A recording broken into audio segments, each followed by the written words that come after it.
नमस्ते दोस्तों। Welcome to my channel कहानी मनिका की ज़ुबानी। मेरा नाम सोनिया है। 16 साल की उम्र में ही मेरी शादी हो गई थी और मेरे पति राजीव की उम्र भी सिर्फ 20 साल ही थी। हमारे खानदान में लड़कियों की तो शादी जल्दी हो ही जाती थी, लेकिन राजीव की इतनी कम उम्र में शादी के पीछे एक बड़ी वजह थी। जब राजीव 18 साल के थे, राजीव के घर में एक प्यारी सी बहन का जन्म हुआ। लेकिन जब राजीव की बहन केवल 2 साल की थी, तब राजीव के माता पिता का एक्सीडेंट हो गया और उनकी मृत्यु हो गई। राजीव उस समय खुद पढ़ाई कर रहे थे। ऐसे में नीलू को संभालना बड़ा मुश्किल हो गया था। कोई भी रिश्तेदार आगे नहीं बढ़ा दोनों बहन भाइयों की जिम्मेदारी उठाने के लिए। तब दूर की एक दादी ने राजीव को सलाह दी, तुम शादी कर लो, घर में बहू आएगी तो वह नीलू को संभाल लेगी। इस तरह केवल 20 साल की उम्र में ही राजीव ने मुझसे शादी कर ली। मैं भी उस समय बहुत कम उम्र की थी और दुनियादारी की कोई समझ नहीं थी। जब सुहाग की सेज पर बैठी मैं राजीव का इंतज़ार कर रही थी, तो राजीव ने आकर मेरी गोद में एक छोटी सी बच्ची बिठा दी और मुझसे कहा, वंदना, आज से नीलू तुम्हारी बेटी है, इसे माँ का प्यार देना। अब मुझे तुमसे कुछ नहीं चाहिए, बस मेरी बहन नीलू को कोई तकलीफ ना हो। मैंने भी खुले दिल से नीलू को अपना लिया और मैं उसे बिल्कुल अपनी बच्ची की तरह रखती। देखते ही देखते कब नीलू 18 साल की हो गई, पता ही नहीं चला। सोनिया, नीलू नहीं आई अभी तक एकेडमी में से? मैं अभी अभी कपड़े धोकर फ्री ही हुई थी, तब राजीव ने मुझसे सवाल किया। वह आज ऑफिस नहीं गए थे क्योंकि आज उनके बॉस की बेटी की शादी थी, इसलिए राजीव की छुट्टी थी। दोपहर का खाना खाने के बाद वह सो गए थे। अब 5 बजे उनकी आंख खुली और उठते ही सबसे पहले अपनी बहन के बारे में पूछा था। मैं मुस्कुराते हुए बोली, राजीव, तुम बाहर की दुनिया में और अपने ऑफिस में इतना खो गए हो कि तुम्हें पता ही नहीं कि तुम्हारी बहन नीलू घर लेट आती है। मेरी इस बात पर राजीव हैरान होकर मुझे देखने लगे। वंदना, यह क्या कह रही हो तुम? तुम्हारा कहने का क्या मतलब है? राजीव, मेरे कहने का कोई मतलब नहीं है, बस सीधी सी साफ बात है जो मैं तुमको बता रही हूँ। नीलू एकेडमी से लेट ही घर आती है और उसने मुझे बता रखा है उसकी छुट्टी लेट होती है, बस इसलिए वह घर लेट पहुंच पाती है। मेरी बात सुनकर राजीव थोड़ा गुस्से में बोले, वंदना, तुमने कभी मुझसे इस बारे में बताया क्यों नहीं? राजीव, इसमें बताने वाली बात क्या है? जब उसकी छुट्टी ही लेट होती है तो वह घर भी लेट ही पहुंचेगी ना। ऐसा नहीं है कि वह रात हो जाती है, शाम होते होते वह घर ही आ जाती है। और मैं बेकार में तुमसे शिकायत करके बेचारी बच्ची के खिलाफ तुम्हारे कान क्यों भरूं? मुझे राजीव की बात बिल्कुल पसंद नहीं आई थी, इसलिए मेरी आवाज़ में भी थोड़ा गुस्सा आ गया था। मुझे ऐसा मर्द बिल्कुल पसंद नहीं थे जो औरतों पर बेकार में अपनी धौंस जमाते हैं और उन पर अपना हुक्म चलाते हैं। मुझे गुस्से में देखकर राजीव थोड़ा नरम पड़े और बोले, वंदना, तुम अच्छी तरह से जानती हो जिस बच्ची की तुम बात कर रही हो उस बच्ची की माँ नहीं है। तुम्हें याद है ना, मैंने जब छोटी सी नीलू को तुम्हारी गोद में रखा था तब मैंने कहा था कि अपनी बेटी की तरह पालना। तुम्हें नीलू की माँ का दर्जा दिया था और अपने बच्चे की गलत हरकतों पर पर्दा नहीं डालती है माँ। मैंने प्यार से राजीव को समझाते हुए कहा, राजीव, नीलू अब बच्ची नहीं है। अगर हम उसके साथ जोर जबरदस्ती करेंगे, ज़्यादा रोक टोक करेंगे, वह जिद्दी हो सकती है और बिगड़ भी सकती है। इसलिए हमें उस पर बेकार की पाबंदियां नहीं लगानी चाहिए। मैंने नीलू को बिल्कुल अपने बच्चे की तरह पाला है, लेकिन उस पर पूरी नज़र रखती हूँ। क्या आपको कभी लगता है कि मैं कहीं गलत साबित हो रही हूँ? क्या कभी नीलू ने आपसे शिकायत की है मेरे खिलाफ? मैं उसको तंग करती हूँ, उस पर जुल्म करती हूँ? मेरी बात सुनकर राजीव ने अपना सिर ना में हिला दिया और बोलने लगे, नहीं वंदना, मुझे तुम पर पूरा विश्वास है। तुम एक अच्छी माँ साबित हुई हो। अच्छा बाबा, जो मर्जी हो करो अपनी बेटी के साथ, लेकिन मुझे भूखा मत मारो। दोपहर भी बस हल्का फुल्का ही खाया था, भूख लग रही है, कुछ खाने को दे दो। लेकिन मैंने महसूस किया जैसे राजीव अभी मेरी बातों से संतुष्ट नहीं हुए थे। मैं राजीव के लिए चाय के साथ कुछ स्नैक्स बनाकर ले आई। शाम को 7 बजे तक नीलू घर वापस आ चुकी थी। राजीव के चेहरे से लग रहा था जैसे राजीव नीलू से कुछ पूछना चाहते हैं, लेकिन शायद मेरी वजह से ज़्यादा पूछताछ नहीं की। सिर्फ इतना ही कहा, 5 बजे तक घर आ जाया करो। राजीव की बात पर नीलू कुछ नहीं बोली, बस हाँ में सिर हिला दिया। आज नीलू मुझे बहुत चुपचाप लग रही थी। पहले तो जब भी आती थी तो चहकती हुई आती थी, हमेशा बोलती रहती थी, अपनी सहेलियों की बातें, अपनी एकेडमी की बातें बताती रहती थी। लेकिन आज वह बहुत चुप थी। मुझे लगा शायद राजीव की बात पर नीलू उदास हो गई है।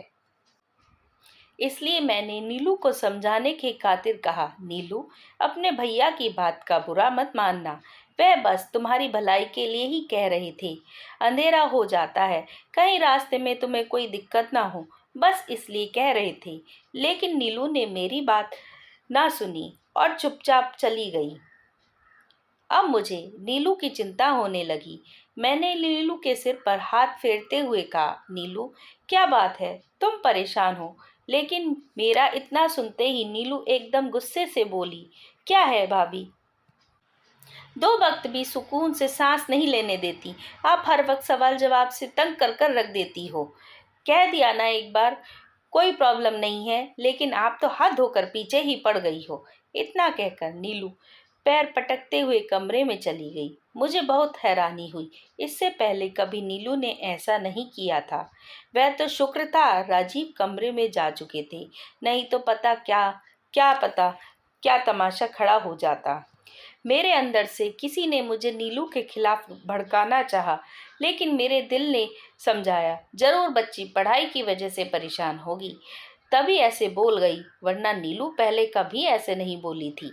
मैं कमरे में आई तो राजीव ने मुझसे पूछा, वंदना, यह नीलू ऐसे बात क्यों कर रही थी? मैंने अभी उसको तुम्हारे साथ बदतमीजी करते हुए देखा। अभी मैं उसको जाकर बताता हूँ कि बड़ों से कैसे तमीज़ से बात करनी जाती है। राजीव के तेवर देखकर मैं डर गई। बड़ी मुश्किल से मैंने राजीव को शांत किया।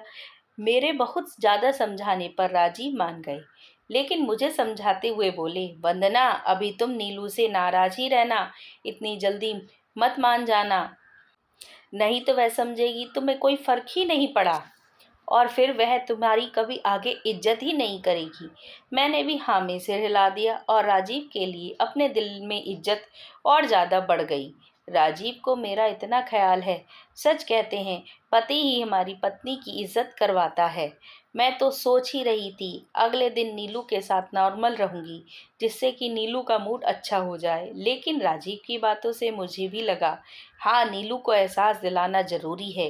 नीलू ने गलती की है, नहीं तो वह आगे से और भी ज़्यादा शेर हो जाती है, मुझे जवाब देने लगती। अगले दिन मैं उठी। नीलू कॉलेज जाने के लिए तैयार हो रही थी। मैंने जल्दी से उसके लिए नाश्ता बनाया और बाहर टेबल पर लगा कर रख दिया। वैसे तो हमेशा नीलू मेरे पास किचन में खड़े होकर ही नाश्ता करती थी, लेकिन जब उसने टेबल पर नाश्ता रखा देखा तो बहाने से अपने नाश्ते की प्लेट अंदर किचन में ले आई और कहते हुए बोली, भाभी, मुझे एक और पराठा चाहिए। मैंने उसकी प्लेट में एक और पराठा रख दिया। वह मेरे पास खड़े होकर नाश्ता करने लगी। हालांकि इससे पहले नीलू एक ही पराठा खाया करती थी। मुझसे बात करने के बहाने बोली, भाभी, दोपहर में क्या बनाओगी? नीलू की बात का मैंने बस कहा, पता नहीं। नीलू की उतरी हुई शक्ल देखकर साफ पता चल रहा था उसे इस बात का एहसास था कि उसने मेरे साथ बदतमीजी की है। मैं नीलू को इग्नोर करती हुई अपने कमरे में आ गई। हालांकि मेरा दिल अंदर ही अंदर परेशान हो रहा था नीलू की हालत देखकर, लेकिन नीलू को सबक सिखाना बहुत ज़रूरी था। कॉलेज जाने से पहले नीलू मेरे पास आई और मैंने कुछ पैसे उसकी तरफ बढ़ा दिए, लेकिन पैसे लेने के बजाय नीलू एकदम मेरे गले लग गई और आंखों में आंसू भरते हुए बोली, भाभी, मुझे माफ़ कर दो। कल के लिए मुझे ऐसा नहीं करना चाहिए था। मैं आपको इतना कुछ बोल गई। कल मुझे मम्मी की याद बहुत आ रही थी और मेरी सबसे अच्छी दोस्त भी मुझसे नाराज़ थी, इसलिए मेरा मूड खराब था। भाभी, मुझे माफ़ कर दो, वह कहते कहते हिचकियों से रोने लगी। उसके रोने से मैं एकदम परेशान हो गई। मैंने नीलू को चुप कराया और उसके माथे को चूमते हुए बोली, नीलू बच्चे, परेशान मत हो, मैंने तुम्हें माफ़ कर दिया। बस मुझे दुख हुआ था और मैं तुम्हें एहसास दिलाना चाहती थी, तुम्हारा रवैया मेरे साथ गलत था। मेरी बातों से वह खुश हो गई और संतुष्ट होकर कॉलेज चली गई। नीलू को खुश देखकर मैं भी बहुत खुश हो गई। नीलू के साथ इतना सख्त रवैया अपनाते हुए मुझे बहुत दुख हो रहा था। नीलू को मैंने बिल्कुल अपनी बेटी की तरह पाला था। भगवान ने मेरी किस्मत में औलाद की खुशी ही नहीं लिखी थी, लेकिन औलाद की कमी नीलू ने पूरी कर दी थी। मेरे लाड़ प्यार का केंद्र बस नीलू ही थी। कुछ दिनों से मैं नोट कर रही थी, नीलू सुबह कॉलेज जाने के बाद दोपहर को घर नहीं आती थी, वहीं से अकेडमी चली जाती थी। मैंने उससे पूछा तो कहने लगी, भाभी एग्ज़ाम आने वाले हैं, सिलेबस बहुत ज़्यादा है और मुझे अपने कॉलेज में टॉप करना है, इसलिए ज़्यादा से ज़्यादा पढ़ाई करती हूँ।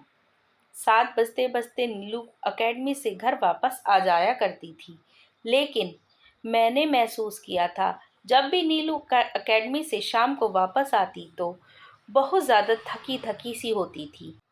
फिर मैंने अपने आप को तसल्ली दी, दो दो जगह जाती है, पढ़ाई करते करते थक जाती होगी बेचारी।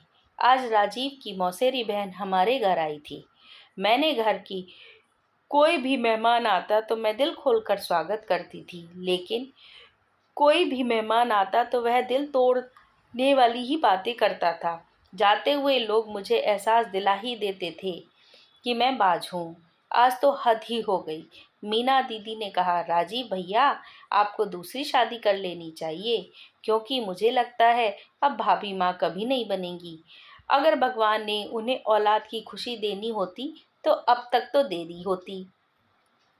आप भी तो इंसान हो, आपको भी तो मन करता होगा कि आपके बच्चे आपकी गोद में खेलें। मीना दीदी की बात सुनकर मेरा दिल टूट गया। मैंने नम आंखों से राजीव की तरफ देखा। राजीव ने मुझे आंखों ही आंखों में तसल्ली दी और मीना दीदी से कहा, मीना, दूसरी शादी के बारे में न तो सोचा है और न ही सोचूंगा। मैं सिर्फ बच्चे के लिए वंदना की इतनी सालों की वफा और सेवा को भुला नहीं सकता। राजीव की बात सुनकर ढेर सारा प्यार उमड़ आया राजीव पर। राजीव बहुत अच्छे पति साबित हुए थे, मेरा बहुत ख्याल रखते थे, मेरी खुशी का ध्यान रखते। आज तक शायद ही कोई ऐसा दिन आया हो जब अपनी आंखों से आए आंसू साफ किए, लेकिन तभी मेरी नज़र थोड़ी दूर बैठी नीलू पर पड़ गई। अपनी पढ़ाई छोड़कर हमारी बातों में दिलचस्पी ले रही थी। उसके चेहरे की एक्सप्रेशन भी बिगड़े हुए थे, जैसे अंदर ही अंदर गुस्से से कांप रही हो। पता नहीं क्यों मेरे दिल में यह ख्याल आया, लगता है नीलू को अपने भाई की बात पसंद नहीं आई। लेकिन मैं नीलू के खिलाफ अपने दिल में कोई बुराई नहीं रखना चाहती थी, इसलिए मैंने अपने इस ख्याल को दिल से निकाल दिया। नीलू दीदी बिना कुछ खाए ही घर से जा चुकी थी, लेकिन न चाहते हुए भी मेरा ध्यान बार बार नीलू की तरफ जा रहा था। अपनी किताबों को गुस्से से सेट करती हुई, पैर पटकती हुई वह अपने कमरे में चली गई। रात को जब प्यास से मेरी आंख खुली तो मैं पानी लेने के लिए किचन में गई, लेकिन नीलू के कमरे की लाइट जल रही थी। मुझे बहुत ज़्यादा हैरानी हुई, रात 1 बजे तक नीलू क्यों जग रही थी? सुबह उसे कॉलेज भी जाना था। मैंने जल्दी से बढ़कर नीलू का दरवाज़ा खटखटा दिया, लेकिन 2-3 मिनट गुजरने के बाद भी नीलू ने दरवाज़ा नहीं खोला और बहुत देर बाद दरवाज़ा खोला तो मैं उसकी हालत देखकर दंग रह गई। उसके बाल बिखरे हुए थे और आंखें लाल अंगारा हो रखी थीं। मैंने एकदम आगे बढ़कर नीलू को गले लगा लिया। नीलू बच्चे, क्या बात है? तुम्हारी आंखें क्यों लाल हैं? इतनी देर रात तक क्यों जगी हो? हमें नहीं चाहिए ऐसे नंबर जिससे तुम्हारा बहुत बुरा हाल हो जाए, तुम ढंग से सो भी ना पाओ। तुम शाम को जल्दी सोया करो, जिससे तुम्हारी सेहत सही रहे। मेरी बात सुनकर नीलू की आंखों से आंसू आ गए और मैं अब तो और भी ज़्यादा परेशान हो गई। नीलू, क्या बात है? मुझे लगता है तुम रोती क्यों रहती हो, इसलिए तुम्हारी आंखें लाल हैं। मेरी बात सुनकर नीलू रोते हुए बोली, भाभी ऐसी कोई बात नहीं है, बस मुझे मम्मी की याद आ रही थी। मैं बहुत देर तक नीलू को समझाती रही और फिर उसे सोने को कहकर अपने कमरे में चली आई। मेरे दिल में वहम पैदा हो गया था। पता नहीं आजकल नीलू क्यों अपनी माँ को बार बार याद करती रहती है। पूरी रात मैं सो ना सकी। बार बार दिल में वहम से हो आते रहे, कहीं कुछ गड़बड़ तो नहीं, कहीं नीलू के साथ कुछ गलत तो नहीं हो रहा। अगर नीलू के साथ कुछ गलत हो गया तो मैं राजीव को क्या जवाब दूंगी। राजीव का तो विश्वास ही टूट जाएगा। कितना विश्वास है राजीव को मुझ पर।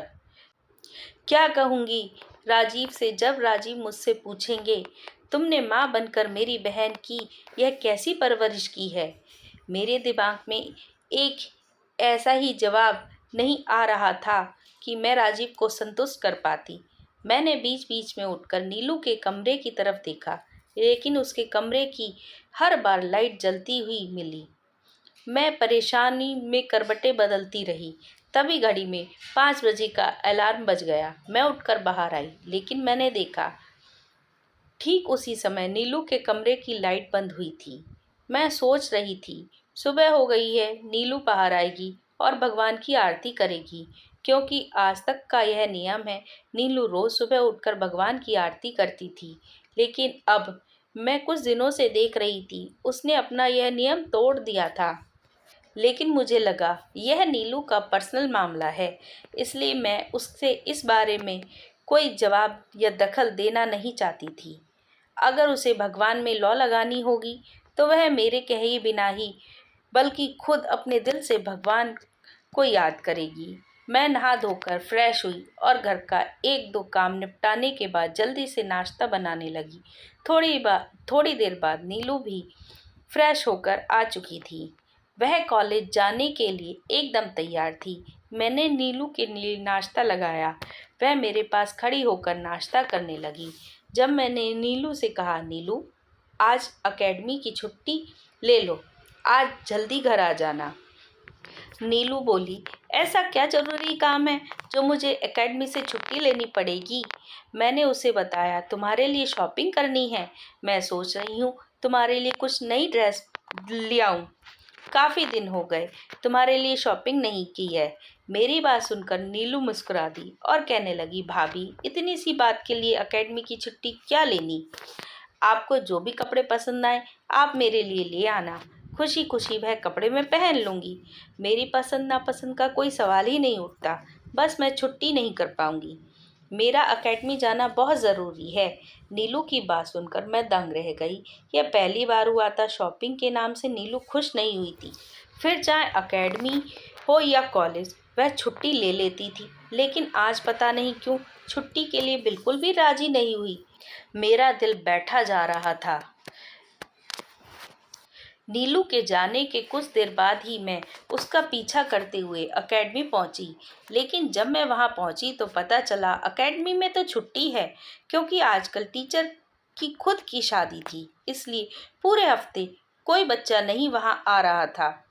अब मेरी हालत बिगड़ने लगी, क्योंकि किसी और की बेटी बहुत बड़ी जिम्मेदारी होती है। राजीव अपनी बहन के बारे में मुझसे पूछता तो क्या जवाब देती। यह सब क्या हो रहा है। मैं दोपहर का खाना अकेले खाना खाती थी, लेकिन आज सच जानने के बाद मेरे पेट में पानी का एक घूंट भी नहीं आया। शाम को जब नीलू अपने घर वापस लौटी, तब तक मैं गुस्से से जलती हुई बोली। नीलू के आते ही मैं उसका हाथ पकड़कर कमरे में ले गई और उससे पूछा, कहाँ गई थी तुम। नीलू ने वही जवाब दिया, एकेडमी गई थी। और कहाँ गई थी। कौन सी एकेडमी, कौन सी एकेडमी। एकेडमी की तो छुट्टियां लगी हुई हैं। बताओ तुम मुझसे झूठ क्यों बोल रही हो। बताओ मुझसे क्या छुपा रही हो। आज मैं कितना परेशान हूँ। अन्न का एक दाना भी मेरे पेट में नहीं गया। मेरी बात सुनकर वह मुस्कुरा दी। भाभी बस इतनी सी बात के लिए आप इतना परेशान हो गई थी। आपने खाना भी नहीं खाया। नीलू यह तुम्हें इतनी सी बात लग रही है। यहाँ मेरे प्राण निकले जा रहे हैं। बताओ बताओ नीलू, यह सब क्या है। ओफ़ो भाभी, आप तो बात को खींचने लगती हैं। जैसे आप समझ रही हैं वैसा कुछ नहीं है। बात दरअसल यह है, जैसे ही एकेडमी की छुट्टियां लगी तो मेरी दोस्त ने मेरे से कहा, मेरे घर आकर पढ़ो। हम दोनों उसके घर जाकर एक साथ पढ़ते हैं। बस इतनी सी बात है। आपको बताना ज़रूरी नहीं समझा। इसलिए नहीं समझा क्योंकि मुझे पता था मैं आपको बताती तो आप फिर से पढ़ाई करने को करती। एकेडमी में करूं क्या फिर दोस्तों के घर जाकर करूं, बात एक ही है। फिर नीलू मुझसे इधर उधर की बातें करने लगी। थोड़ी देर बाद मेरा भी मूड ठीक हो गया। फिर अगले दिन उसने कॉलेज से खास तौर पर मेरे लिए छुट्टी ली थी। मैंने कहा, चलो तुम्हें एक नए कपड़े दिलवा दूं। नीलू ने नए कपड़े लेने से मना कर दिया। कहने लगी, भाभी मुझे नए कपड़े नहीं चाहिए। लेकिन हाँ भाभी, मुझे आपका वो लेमन वाले कलर का सूट बहुत पसंद है, वह आप मुझे दे दो ना। और भाभी मुझे कपड़े लेने की कोई ज़रूरत नहीं है, आप अपने पुराने कपड़े मुझे दे सकती हो। आपके कपड़े पहनकर मुझे बहुत खुशी होगी। नीलू की बात सुनकर मैं हैरान हो गई। नीलू, यह तुम क्या कह रही हो? कैसी बातें कर रही हो? तुम्हें अपनी उतरन कैसे दे सकती हूँ? क्या भाभी, आप माँ के समान हो मेरे लिए। आप मेरी माँ हो। मुझे बहुत खुशी होगी आपके उतरे हुए कपड़े पहनकर। नीलू की जिद के आगे मैं बहुत मजबूर थी। अपनी अलमारी से मैंने 4-5 ड्रेस निकालकर नीलू को दे दिए, लेकिन वही कपड़े दिए जो मेरे जानने में सबसे अच्छी और नई ड्रेस थी। मेरा दिल बिल्कुल नहीं कर रहा था कि नीलू पुराने कपड़े पहने। मैंने महसूस किया जैसे कपड़े लेते हुए नीलू के चेहरे पर उदासी थी। बार बार नीलू का चेहरा पढ़ने की कोशिश कर रही थी, लेकिन कुछ समझ नहीं आ रहा था। नीलू से पूछना भी बेकार था क्योंकि वह 100 बहाने बनाकर साफ बच जाती। एकेडमी अभी तक खुली नहीं थी, लेकिन नीलू अब भी अपने दोस्त के घर जाकर पढ़ाई करती थी। मुझे भी नीलू पर पूरा भरोसा था, इसलिए मैंने उससे कभी नहीं रोका। आज भी नीलू कॉलेज से सीधे अपने दोस्त के घर चली गई थी। राजीव आज घर पर ही हैं। पता नहीं आज अचानक मेरे मन में क्या आया, एकदम से कहने लगी, नीलू के रहने से घर में रौनक रहती है और नीलू के जाते ही एकदम सन्नाटा हो जाता है। सोचो राजीव, जब नीलू की शादी हो जाएगी यह घर काटने को दौड़ेगा। काश भगवान ने हमें भी बच्चे दिए होते, लेकिन शायद हमारे नसीब में बच्चे की खुशी नहीं। राजीव, अब तो मुझे भी लगता है तुम्हें दूसरी शादी कर लेनी चाहिए थी। कम से कम घर में बच्चे की किलकारियां तो गूंजती। मेरी बात सुनकर राजीव बोले, बस वंदना, आज कह दिया सो कह दिया, आगे कभी मत कहना है ये बात, अपने मुंह से मत निकालना। मैं तुमसे बहुत प्यार करता हूँ वंदना, तुम्हारे बिना रहने के बारे में सोच भी नहीं सकता। और जो कुछ तुमने मेरे लिए किया है, क्या मैं उसका सिला तुम्हारे सिर पर सौतन लाकर दे दूं? मैं कभी भी दूसरी शादी नहीं करूँगा। हाँ, बच्चे की कमी मुझे भी खलती है, लेकिन शायद यही हमारी किस्मत है। तभी मेरी नज़र गेट पर पड़ी। नीलू खड़ी हुई थी। वह शायद अभी अभी आई थी मेरे पास, और राजीव के पास आने के बजाय वह अपने कमरे में चली गई। राजीव को यह बात पसंद नहीं आई, लेकिन मैंने जैसे तैसे करके यह बात को रफा दफा कर दिया। रात को जब वह सब खाना खाकर अपने अपने कमरे में चले गए तो मैं थोड़ी देर के लिए नीलू के पास चली आई। आज भी मुझे नीलू की आंखें लाल लग रही थीं। क्या बात है नीलू, आजकल तुम फिर से रो रही हो?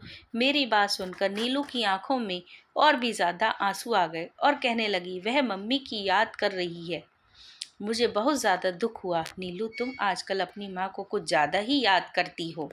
मैं मानती हूँ माँ की जगह कोई नहीं ले सकता, लेकिन मैंने तुम्हें अपनी बेटी की तरह पाला है। मैं भी तुम्हारी माँ ही हूँ।